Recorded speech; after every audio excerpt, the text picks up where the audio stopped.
Our guest in this segment is Senator Jason Barrett, Finance Chair. Good morning, sir. Good morning. Morning, Jason. Good morning. How are you? Great. I was stealing some of your airtime there. No, you're fine. You're good. Important But stuff. hey, I'm used to Bill Stubblefield taking 10 minutes of my airtime in the lead in. So I will be way kind to you. Maybe. I appreciate that. Maybe. I'm going to read this headline from Metro News to you from March 10. As Cabinet Secretary declines study of child welfare system, senators say responsibility is his. Can you go behind the headline on that one, Jason, and give me the background? Well, I think it's a little bit about when we talked about the foster care and the child welfare issue last week is that, again, we don't try to pass the buck as the legislature. However, we're here for a 60-day period. We try to implement legislation that's good policy for child welfare. We try to make sure there's adequate funding for child welfare. But the secretary, who is new not only to this role as the Human Services Secretary, but new to West Virginia. He's been in my office a couple of times. I've had some good conversations with him. I think that he is absolutely a good person. His heart's in the right place and wants to do a good job, and I think he will do a good job. But it is incumbent upon the department who live and breathe this every day to bring policy recommendations to us, to explain to us where the deficiencies are in the system and how we can help make the system better. And so I think that's what the members of the Senate are trying to impart. And the declining study of the child welfare system, is that decision he's making because he doesn't think it needs a study or because he's just new and trying to figure stuff out right now?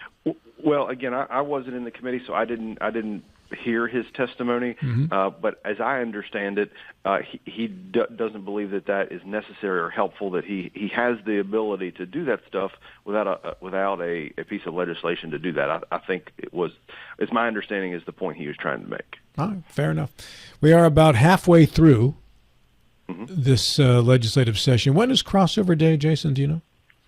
45 or 47. I think tomorrow is actually day 30. Yeah, Thursday is day 30. So a little over 2 weeks. A little over 2 weeks to go from now until then. Okay. The comments that are coming back to me are there hasn't been a whole lot of major legislation to discuss out of these first nearly 30 days. Would you agree on that? Well, I think the pace of a legislative session is always very different. For example, the year that everyone was concerned about COVID and shutting the legislature down and didn't know if we were going to be here for the full 60 days, we really took priority legislation at that point and really passed it early out of both chambers. But typically the session is a little slower in other years other than that.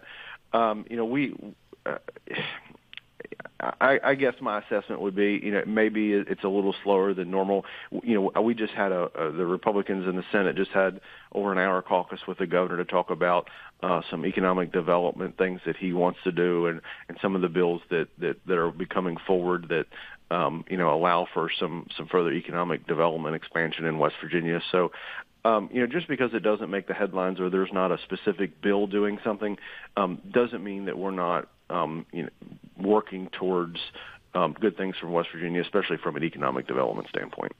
And people are by nature, Jason, procrastinators, right? I mean, whether it's in your own daily life and, this is a lot of legislative sessions that things get really, really busy toward the end. It's when things happen. It's the way things happen, right? That's right. It takes some time to get these bills introduced, to get them drafted, to get education of other members so they understand exactly the need for the proposed bill and what problems it looks to address and how it addresses those problems. So, it's a bit of a process, and we've been passing several bills out of the Senate. I know the House has as well, but it's typically later in the session when we start taking up bills from the other chamber. Just because we have that crossover day deadline where we have to have bills out of the chamber of origin. And as I've told you several times on the show, we in the Finance Committee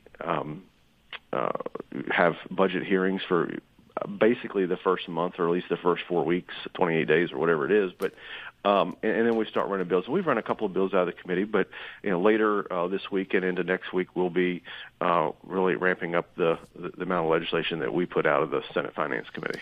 So one of the things that Seth DeStefano talked about earlier was we were talking about jail bills, and he maintained that that what's been happening is when you have some of these measures come through, they're not going through finance. They're not being vetted. Measures by to toughen criminal penalties. Yes. Yeah. To toughen criminal penalties for certain crimes.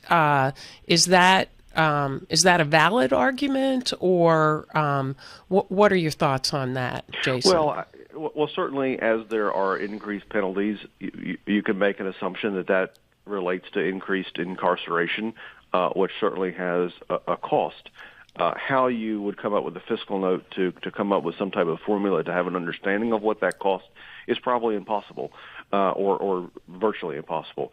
But I think that when we have drug dealers coming into West Virginia from Detroit and Baltimore and poisoning the people of West Virginia, I think it's important that they suffer a penalty that they deserve to be incarcerated, so that they're not out poisoning and killing more people in our state. So, I think you always have to be mindful of the dollar, but at the same time, we have an obligation to protect the people of West Virginia from fentanyl and poisons being brought in from out of state. What was the bill I'm pretty sure it was you who worked on it last year, Jason, that dealt with counties that didn't have day report centers, for instance? There are counties that can't afford to pay their own jail bill. Berkeley County's been very progressive in that nature in establishing a day report center. I think Eddie Gokenauer, the president of the commission last week, said probably saves Berkeley County $10 million a year. Was there a bill that addressed that last year?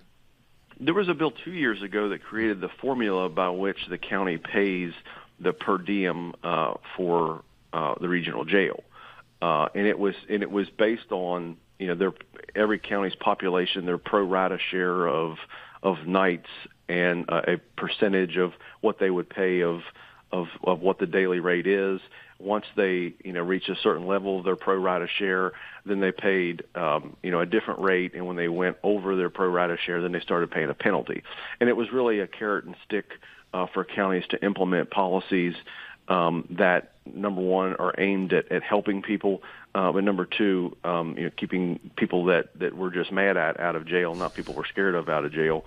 And in an effort to minimize or reduce the county's jail bill while helping people at the same time. Has it been effectively implemented, and do you have any idea if, in fact, it's actually working as a carrot and stick maneuver? I think so. I think that you're seeing, the counties that, Cabell has, we talk about Berkeley's Day Report Center, which I think in the recovery program, I think is stellar, and they do a wonderful job. Cabell County is a leader as well, and there are several counties that are doing it correctly, and they're seeing tremendous savings in their counties. I think there are other counties that have, I think, been pushed to do some of those things in order to save money, and there are some counties that are just paying the penalty, and if that's what they choose to do, then that's what they're going to choose to do. But I think corrections would tell you that the daily rate is really $73 at this point. The counties are paying less than that, so the state is eating some share of that. So there's a bit of a food fight between counties and corrections about who should be paying for it. And I think that the county always has to have some skin in the game as it relates to the jail bill. But a lot of things are out of the county commission's control over it. They don't control the magistrates of how much bail is set or how punitive bail is set by a magistrate or a judge. They don't have any say over how quickly and efficient the court system is. Certainly, they don't have any say over law enforcement and arresting people. So the county has.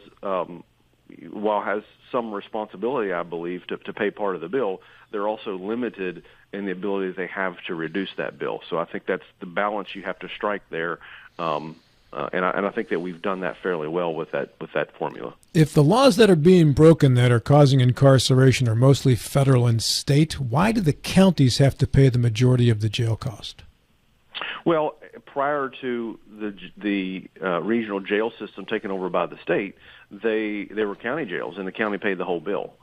And, I think it's, there are mandates from the federal government that the state pays, and there's mandates from the state that counties pay. I mean, I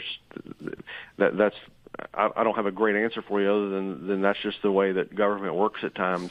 But I think that you want to have the county to have some skin in the game, because we want them to be mindful that they shouldn't just be out, locking people up for an extended period of time, or having a slow and inefficient system where the county doesn't have to worry about the jail bill. So they would have no real incentive to have a quick and expedient process, because the state's on the hook for paying it all. And I think that's why you have to have that balance.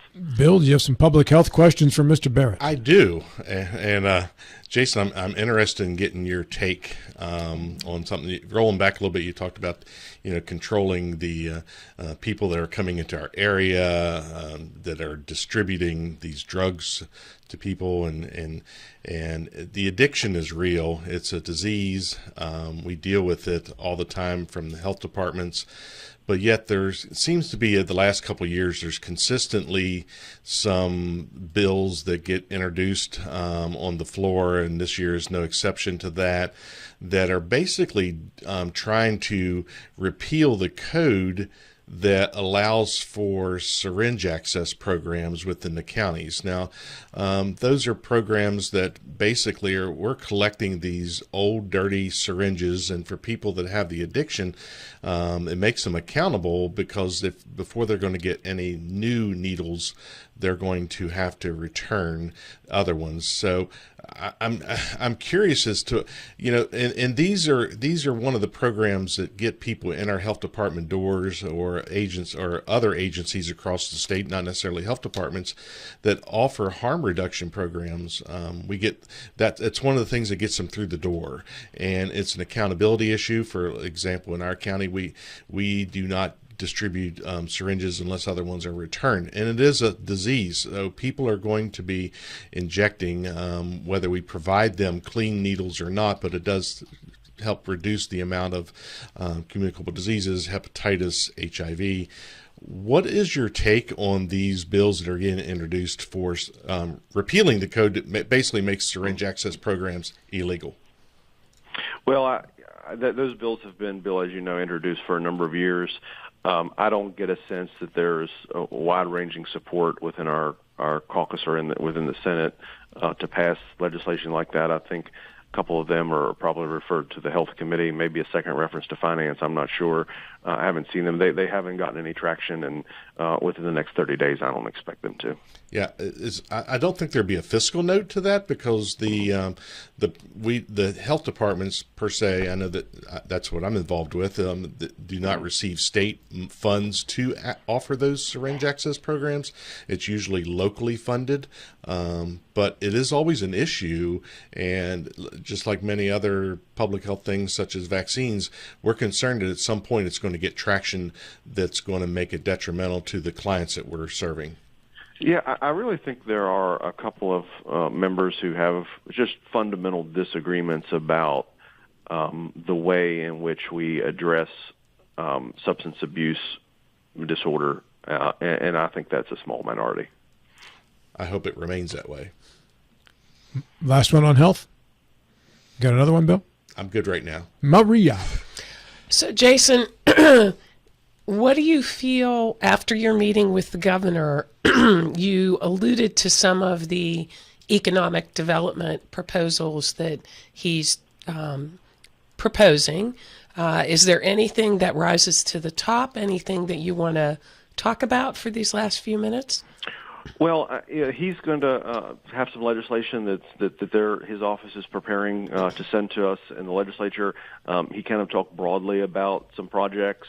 And obviously he and his office and there are always NDAs, so which are non-disclosure agreements. Sure. So there's limited of what we can say the actual companies are and the people that are interested, but I think some of it is legislation pertaining to some data centers, and we have a bill that we passed out of here that and data centers and microgrids, and so we're looking at.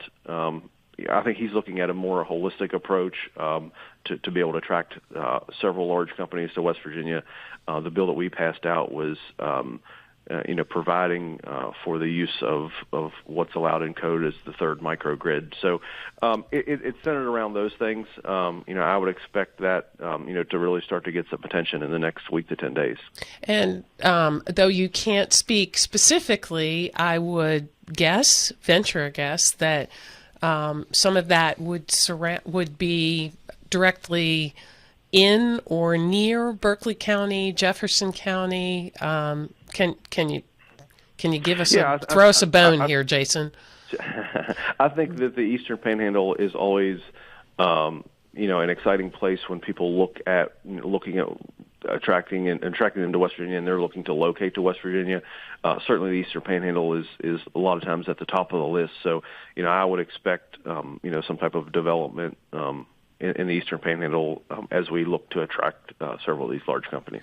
When you talk to these companies, is that close enough? Yes. Yes. Thank you. I-81 is the first thing that comes out. They got to have access to the interstate, and Berkeley County has a lot of access to the interstate. Absolutely. Yeah, we have access to to the interstate, to rail, the longest runway in the state. Obviously, access to people and customers. Where we're located geographically, to a huge portion of the country's population. So our topography is certainly more conducive to development than a lot of the state as well.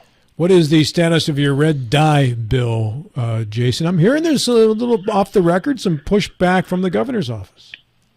Well, I talked to the governor privately this morning about it, so I'm optimistic that we're going to move forward. The message has been held up in the House for several days, and I expect them to act on that today. What we did in the Senate was we pushed the statewide ban back to January 1st of 28, as opposed to what the House sent us of January 1 of 2027. I think that I know that there are different associations that represent big drink and big food that are, running ads and telling people, that there's going to be no products on our shelves in West Virginia, and that all these things that are outright lies. But they're not, to be honest with you, they're not concerned about West Virginia. They're concerned about the message that West Virginia is going to send to the rest of the country and the amount of states that follow us afterwards. West Virginia over this issue, and I think there are 7 or 9 different additives as it relates to dyes that we would be banning. It's interesting to me that the opposition, and there are people in this building every day that represent companies that are opposed to this, didn't come to the Senate Health Committee to argue their position, and it's because they don't have a good argument. So what they've done is they've let the bill get this far, and then they've tried to go behind the scenes and derail this important legislation, and they've taken to the media and social media and running ad campaigns where they don't actually have to stand up and answer real legitimate questions that they avoided in the committee. So are you saying that the scare tactics from others are alive and well at the legislature? Yeah, they don't work on me, but they're trying, absolutely. 30 seconds left. Final word is yours, Jason. Well, always appreciate the opportunity. I expect the pace to pick up a little bit more. I'm looking forward to running several bills through the Finance Committee. Some of them will be Eastern Panhandle specific. Others will be good policy for our state and make sure that we're on the right track fiscally as we move forward in the upcoming years. Appreciate your time this morning, Senator. Thank you. Thank you, Always Jason. Thank you. Thank you. Bye. I didn't mean to lisp that one out at the end there, Senator. Trying to figure out what you were going to say there. Thank you, Senator. Like Daffy Duck over here. Holy heck.